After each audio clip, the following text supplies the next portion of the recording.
8 clubs de patinaxe de toda Galicia e a Escola Deportiva Municipal de Noia participarán na gala benéfica que se celebra este domingo a partir das 5:30 no pabillón municipal. Que estamos super contentas porque despois de andar participando en varios sitios, pues nos estrenamos en casa.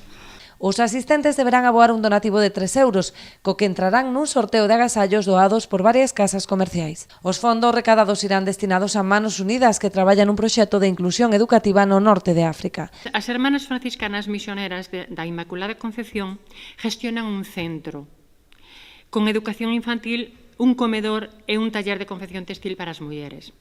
Os beneficiarios son os nenos do barrio en edade de educación preescolar, os nenos con discapacitados da escuela FETAP, non sei se o leo ben, e as nais dos alumnos que acuden ao taller de formación en confección. O problema é precisamente tamén da inclusión dos adultos, destas mulleres, para que salan ao mundo laboral. Debido ás chuvias e á antigüedade do edificio, pois hai moitas reparacións que facer, o tellado, techos, paredes, encontrase nunha situación moi precaria.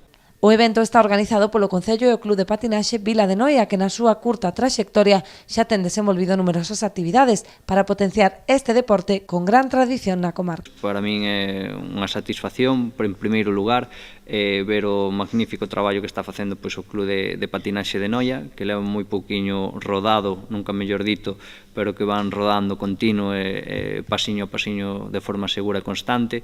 A verdade é unha actividade como patinaxe que Noia sempre tuvo tradición deste deporte. Contamos con unha escola deportiva na que hai máis de 150 nenos e nenas.